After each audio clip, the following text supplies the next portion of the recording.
My stepmother, Brenda, thought she'd won. After my father's sudden, heartbreaking death, she produced a will that left me, his only biological child, with virtually nothing, while she inherited everything: the family home, the business he'd bled for, his entire legacy. She smirked as the lawyer read it, already planning how to throw me out on the street. What that venomous gold digger didn't count on was me finding the clues Dad left behind, the proof of her lies and manipulation. She tried to silence me, to discredit me, even turn my own half-brother against me. But I gathered my evidence, found allies in the most unexpected places, and when the time was right, I didn't just expose her scheme. I watched her meticulously crafted empire of deceit crumble into dust right before her eyes, leaving her with nothing but the bitter taste of her own greed. The air in Mr. Henderson's law office was thick enough to choke on, heavy with the cloying scent of old paper, lemon polish, and Brenda's sickeningly sweet perfume. It had only been a week since we'd buried Dad, a week of hollow condolences and Brenda's Oscar-worthy performance as the grieving widow. My own grief was a raw, gaping wound, but sitting there, watching her dab at her perfectly dry eyes with a lace handkerchief, a cold knot of suspicion began to tighten in my gut. Dad, Arthur Miller, had been my rock, my confidant, the one person in the world who truly got me. His sudden heart attack had felt like the floor had vanished beneath my feet. Brenda, his second wife of 10 years, had always been present, polite even, in that overly smooth way that never quite reached her eyes. I'd never fully trusted her, but I'd tolerated her for Dad's sake. He'd seemed happy enough, or at least, content. Mr. Henderson, Dad's lawyer for over 30 years, cleared his throat, his expression somber. He looked older, more tired than I'd ever seen him. "We're here today," he began, his voice a low rumble, "to read the last will and testament of Arthur Miller." Brenda let out a delicate, theatrical sniffle, dabbing at her eyes again. My half-brother, Liam, who was only 17 and still reeling from Dad's death, sat beside her, looking pale and lost, his gaze fixed on his clasped hands. He was a good kid, quiet and a little shy, and I knew this was hitting him hard too.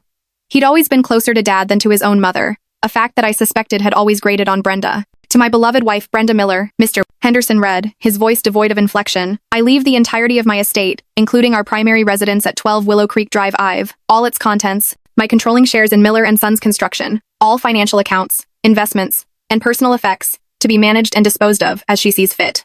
I felt the blood drain from my face. Entirety? My ears were ringing. This couldn't be right. Miller & Sons wasn't just a business. It was Dad's father's legacy, then Dad's. He'd always talked about me taking a more active role eventually, about passing it on. He'd told me, countless times, that the house, the one I grew up in before Brenda, would always be a home for me. Brenda made a small, choked sound, reaching for Liam's hand, her portrayal of overwhelmed grief flawless. Liam looked even more bewildered. "Mr. Henderson continued, his eyes flicking briefly towards me, a flicker of something I couldn't quite decipher. Pity? Discomfort? "To my son, Alex Miller," he read, and I leaned forward, a desperate, foolish hope fluttering in my chest. "I leave the sum of $10,000 and my collection of vintage woodworking tools with my deepest love and affection." $10,000, and his old tools, that was it. After a lifetime of promises, of shared dreams for the company, after being his only child for the first 20 years of his business-building life, this was what I was left with. It wasn't about the money, not really. It was the dismissal. The erasure. It felt like a betrayal from beyond the grave. This can't be right, Mr. Henderson." I managed to stammer, my voice sounding distant, like it belonged to someone else. "Dad," he always said. Brenda cut me off, her voice suddenly sharp, the grieving widow act momentarily forgotten. "Alex, please, this is difficult enough. Your father made his wishes clear. We should respect that." The "we" felt like a slap in the face. "But he wouldn't just cut me out like this," I insisted, looking at Mr. Henderson, appealing to the man who had known my father for decades. "There has to be a mistake. Another will, maybe?" Mr. Henderson shook his head slowly, his gaze dropping to the document in front of him. "This is the most recent will on file, Alex, dated 6 months ago. It's properly signed and witnessed. Legally, it's sound." 6 months ago, my mind raced. Dad had a minor health scare around then, a bad bout of pneumonia that had landed him in the hospital for a few days. Brenda had been a whirlwind of solicitous concern, rarely leaving his side, managing all his visitors. Had she used that time, his vulnerability, to her advantage? The thought was sickening, but it wormed its way into my mind, cold and persistent. "I see," I said, my voice flat. I stood up, my legs feeling unsteady. "Well, thank you for your time, Mr. Henderson." I couldn't look at Brenda. I couldn't look at Liam. I just needed to get out of there before I either screamed or shattered into a million pieces. As I reached the door, Brenda's voice, back to its syrupy sweetness, stopped me. "Alex, dear," she said, "about the house. I know you have some things still in your old room.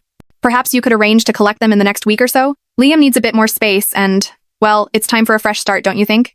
A fresh start, by erasing me completely. The audacity was breathtaking. I didn't trust myself to speak. I just nodded stiffly and walked out, the sound of her false sympathy echoing in my ears like a curse. My father's legacy, my childhood home, my future, all snatched away by a woman whose grief was as counterfeit as a $3 bill. But as I walked out into the cold, indifferent sunshine, a new feeling began to solidify amidst the shock and pain, a cold, hard knot of determination. She thought she'd won. She had no idea what she'd just started. This wasn't just about money or a house. This was about my father's true wishes, about justice, and I would move heaven and earth to find it. The week that followed the reading of the will was a blur of numb disbelief and a simmering, helpless rage. $10,000 and some old tools. It was a calculated insult, a final twist of the knife.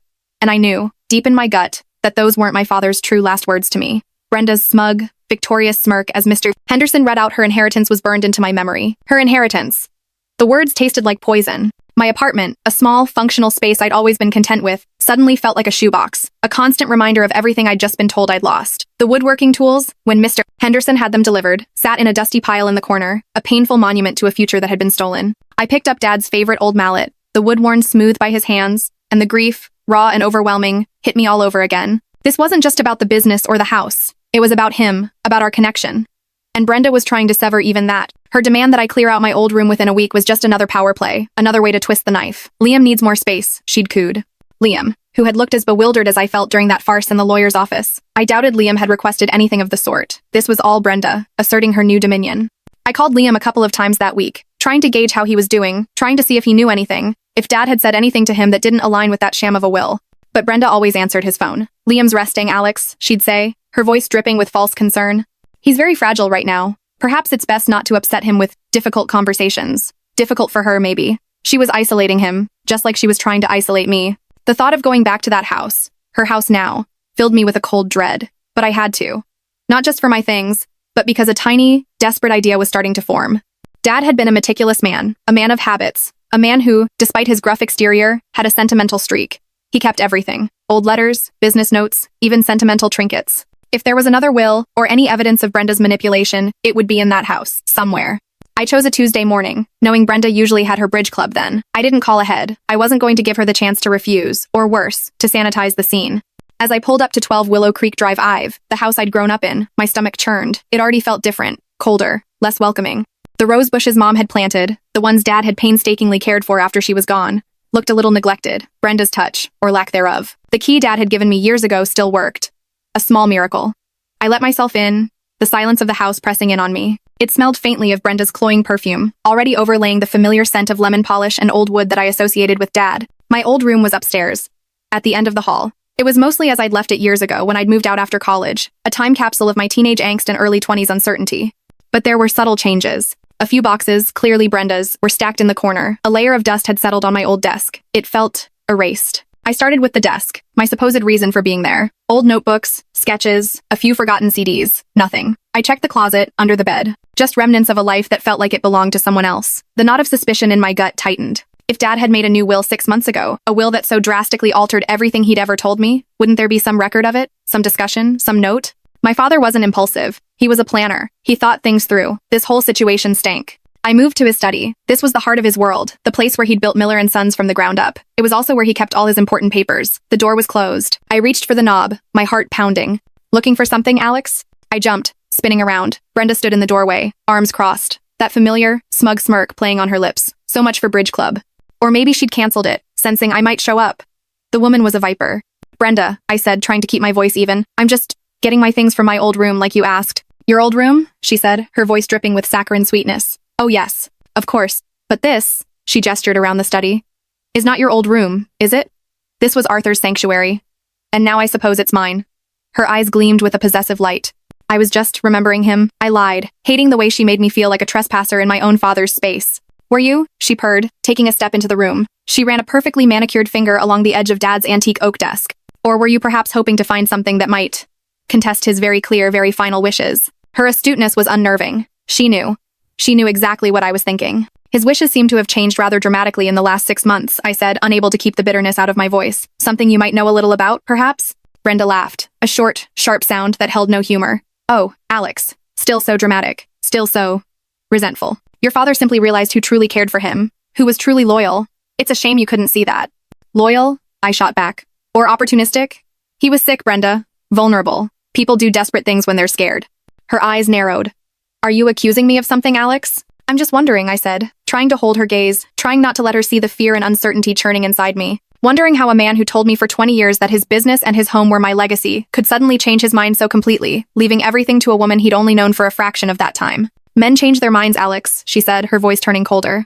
Especially when they realize who's truly been there for them, day in and day out, not just showing up for holidays and expecting a handout. The insult, so casual, so cruel, stung. But I wouldn't let her see it. Dad never saw me as a handout, Brenda. He saw me as his son. Did he? She challenged, stepping closer.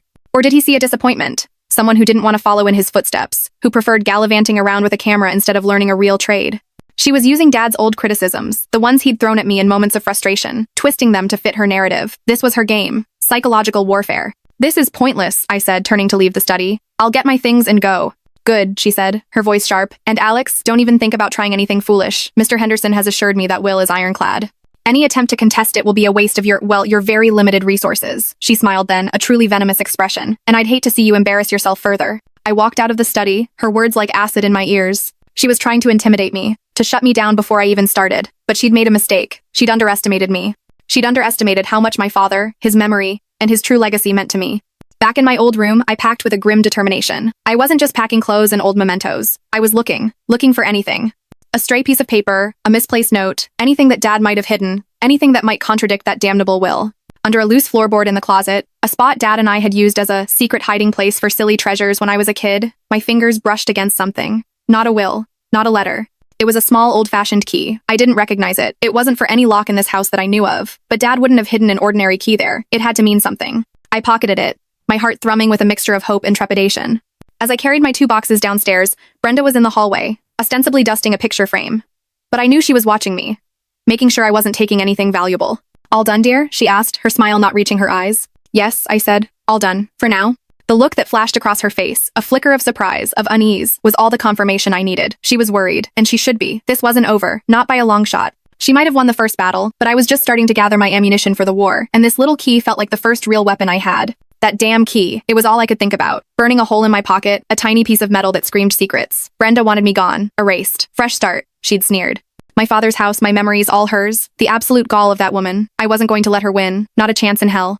Liam, my half-brother. He was my only shot. Brenda had him on a leash, but he loved Dad. I texted him, keeping it simple. Thinking of Dad. Hope you're okay. Hours of silence. My gut twisted. Then, a ping. It's hard. Mom's a lot. Dad said you were a good guy. Another ping. First Union Bank. Safety deposit box. He said it was for important family things. Mom doesn't know. Bingo. My heart hammered. A safety deposit box. That had to be it. Brenda, too busy counting her stolen inheritance, wouldn't think to look for something so old school. The next morning, I was at First Union before the doors even opened. That key practically vibrating in my hand. I felt like a goddamn criminal. Every teller's glance a silent accusation. The manager, Miss Albright, no relation, just a name that made my skin crawl a little, was all business. Wills, probate, court orders. I just stared at her, the desperation probably rolling off me in waves. He's my father. This is his key. His other will, the one that woman, his wife, presented, it's a lie. I know it. Maybe it was the look in my eyes. Maybe she just wanted me gone. But she checked, and there it was. Arthur Miller, box 347, no cosigner. Possessing the key, being next of kin, she agreed. Supervised access. One time. My hands were shaking so bad I almost dropped the key, fumbling with the lock. Click. Inside. Old stock certificates. Mom's wedding ring, the one Brenda swore was lost. That lying, thieving witch. Seeing it there, so simple. So Mom, I wanted to punch something. And then, at the bottom, an envelope. Cream-colored, Dad's spiky handwriting for Alex when that damn woman shows her true colors.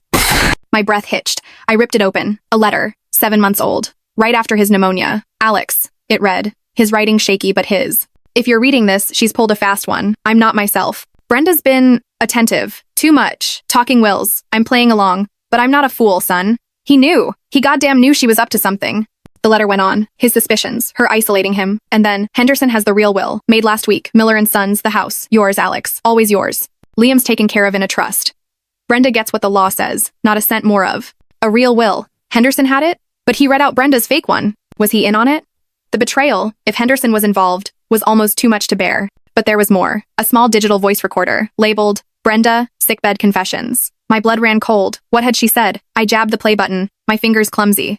Brenda's voice, sickeningly sweet, oozed from the tiny speaker. Oh, Arthur, darling, don't you worry. Miller and Sons. Too much for Alex. He's in then Dad's voice, weak, slurred. Alex, my boy. And Brenda cutting him off, a viper in silk pajamas. Shh, darling. Alex gets his hobbies. The real assets? They need my strong hand. Just sign here, Arthur. Just a little update. Simpler for everyone. The recording ended. I just sat there, the recorder heavy in my hand. He'd caught her. My dad, sick as he was, had recorded her manipulating him, practically forcing his hand. This wasn't just a suspicion. This was a goddamn confession. Her own voice, her own greed, laid bare. Brenda thought she was clever. She thought she'd won. She had no idea Dad had left me this. This was the bomb that was going to blow her whole rotten, lying world apart, and I couldn't wait to light the fuse. I walked out of that bank feeling like I'd just been handed a goddamn arsenal. The letter, the voice recorder, Dad's words, Brenda's poison, all of it clutched in my shaking hands. This wasn't just about money or a house anymore. This was about my father's dignity, his true wishes, and that venomous gold digger, Brenda, was going to pay for trying to steal it all. First stop, Mr. Henderson. The lawyer. The man who'd stood there, stone-faced, and read out Brenda's fraudulent will like it was gospel. Was he a doddering old fool, easily manipulated by Brenda? Or was he something worse? A willing accomplice? My blood boiled just thinking about it. I didn't call. I just showed up at his fancy downtown office, the one Dad's money had helped build. I bypassed the startled receptionist and barged straight into his office. He looked up from his mahogany desk, his eyes widening in surprise, then narrowing with that same damn discomfort I'd seen at the will reading. "Alex, what is the meaning of this?" he stammered, half rising from his leather chair. "The meaning, Mr.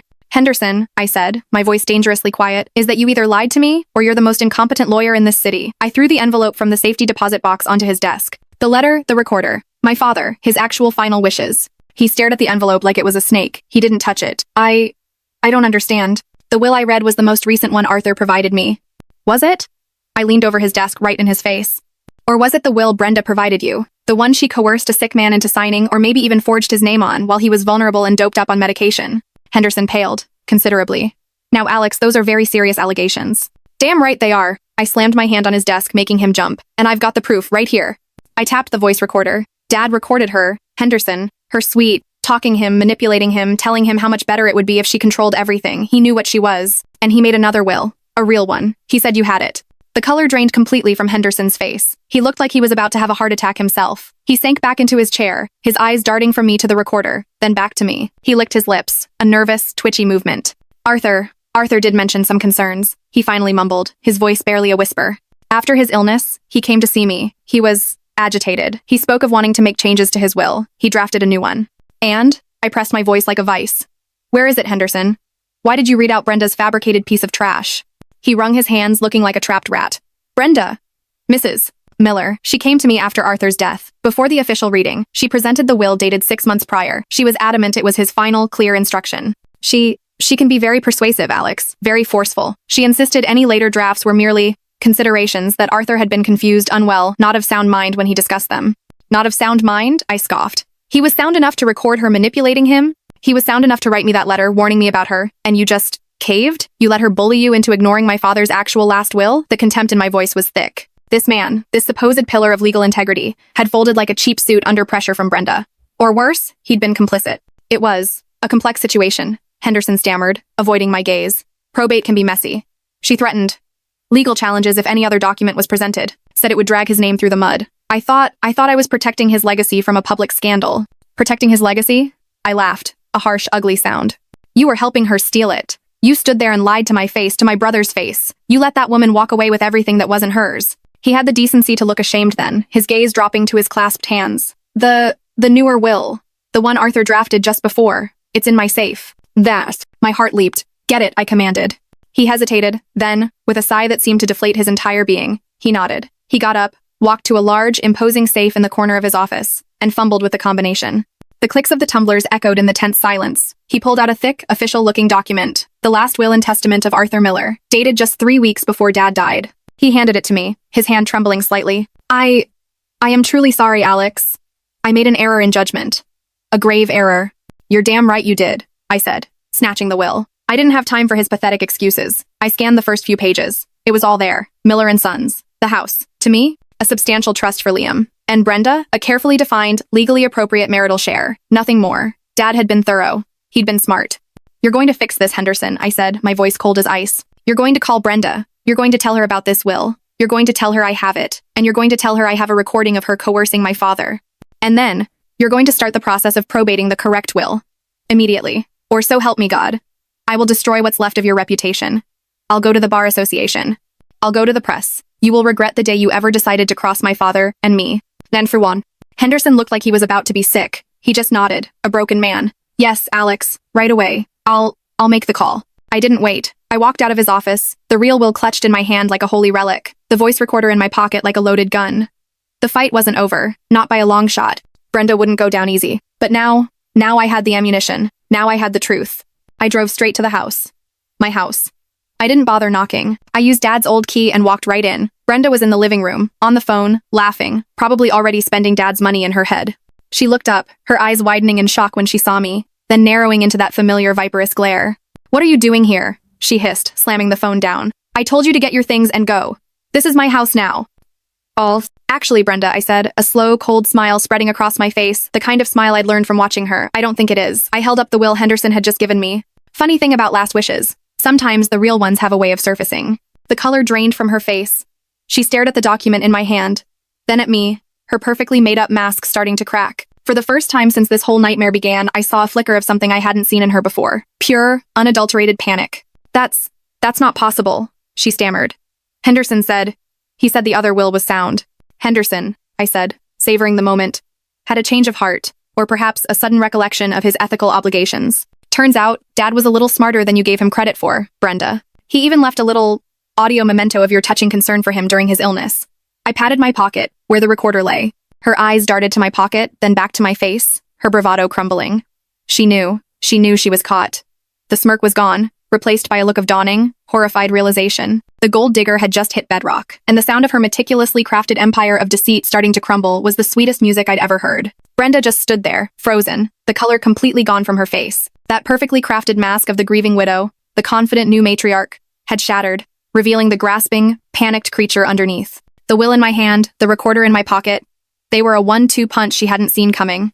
You're bluffing," she finally choked out, but her voice lacked all its earlier conviction. It was thin, reedy, laced with a desperation that was almost pathetic. Almost. "Am I, Brenda?" I let the question hang in the air, enjoying the way her eyes darted around the room like a trapped animal looking for an escape route. "Want to hear the recording? It's quite touching. You, so concerned about Dad's well-being, so eager to simplify his affairs. I'm sure a judge would find it illuminating." She visibly flinched at the mention of a judge. The word bluffing died on her lips. She knew I had her.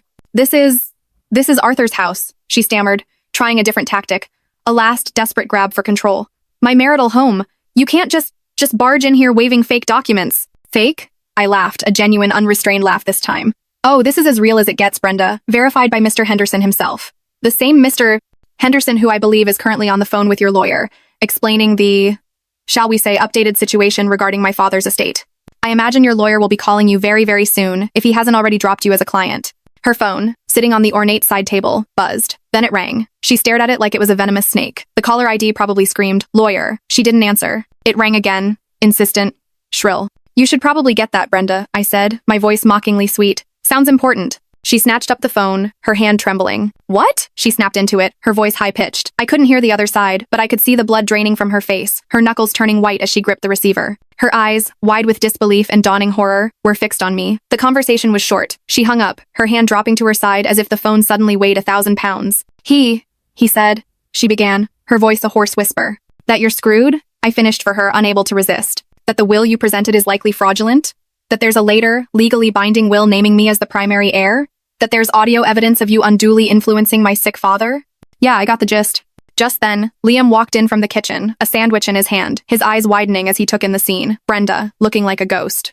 Me, standing there like I owned the place, which it turned out I pretty much did. "Mom? Alex, what's going on?" he asked, his young face etched with confusion and a dawning apprehension. Brenda whirled on him, her panic morphing into a desperate, manipulative plea. "Liam, darling, he's trying to take everything from us.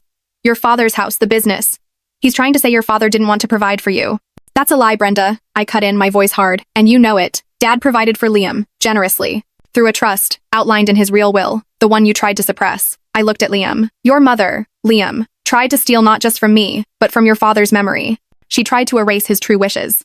Liam looked from me to his mother, his brow furrowed. He was a smart kid, and he'd lived with Brenda's manipulations his whole life, even if he hadn't always recognized them for what they were.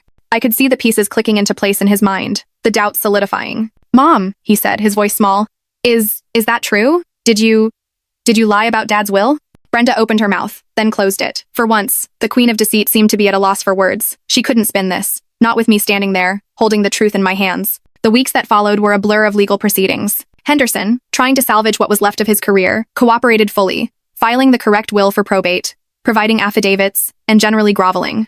Brenda's lawyer, after that initial disastrous phone call, officially dropped her as a client, citing irreconcilable differences. Good riddance. She tried to hire another one, but word had apparently gotten out. No reputable firm in town would touch her with a 10-foot pole. She tried to fight it, of course. Filed desperate, rambling motions claiming Dad was mentally incompetent when he made the real will, claiming I had manipulated him. But the letter Dad wrote, the voice recording, and Henderson's shame-faced testimony were irrefutable. Her claims were thrown out, one by one. The recording of Brenda coercing Dad was the nail in her coffin, played in a closed hearing, to protect Dad's dignity, a consideration Brenda had never afforded him. It painted a clear picture of elder manipulation, of a woman ruthlessly exploiting her husband's illness for financial gain. The judge was, to put it mildly, not impressed with Brenda. The court officially recognized Dad's final will, the one he'd written just weeks before his death. Miller & Sons construction was mine. The house was mine. Liam's trust fund was secured, managed by an independent trustee, protecting it from his mother's grasping hands. And Brenda was left with exactly what Dad had stipulated in that final will. Her legal share of the marital assets accumulated during their 10-year marriage, which, after Dad's business assets were separated out as premarital and inherited, was significantly less than the fortune she'd envisioned. She was also ordered by the court to vacate my house within 30 days. The day she moved out was anticlimactic. There were no dramatic showdowns, no final tearful pleas. She just left. Her belongings crammed into a moving van, her face a tight mask of bitterness and defeat. She didn't even look at me as she drove away. Good. I didn't want to see her ever again. Liam chose to stay. He was legally almost an adult, and the court, given Brenda's documented behavior, was inclined to respect his wishes. He was quiet, shell-shocked by the revelation of his mother's deceit, but I could see the relief in his eyes too. He moved into one of the guest rooms, and slowly, awkwardly, we started to forge something that resembled a sibling relationship. He missed Dad, just like I did. That, at least, was something we could share, something Brenda hadn't been able to taint. Miller & Sons was a challenge, but a welcome one. Dad had left it in good shape, and his old crew, men who had respected him deeply, rallied around me. They shared stories of Dad, of his integrity, his hard work. They saw him in me, they said. And for the first time, I didn't resent the comparison. I was proud to carry on his legacy, the real one. I kept Mom's wedding ring, of course, and Dad's woodworking tools. They weren't just objects anymore, they were symbols. Symbols of truth, of love, of a connection that no amount of greed or manipulation could ever truly break. Brenda, last I heard, she'd moved to another state, trying to reinvent herself, probably already sniffing out her next victim. But her name was mud in our town. Her empire of deceit hadn't just crumbled, it had been obliterated, reduced to dust by the truth my father had so cleverly, so lovingly, left behind for me. It wasn't a fairy tale ending. The scars were there. The loss of my father was a wound that would never fully heal. But standing in his study, my study now, surrounded by the business he'd built, the legacy he'd entrusted to me, I felt a sense of peace. A sense of justice. He'd known. He'd fought for me, even from beyond the grave. And I had fought for him. Brenda thought she'd won. She was wrong. Dead wrong. We had,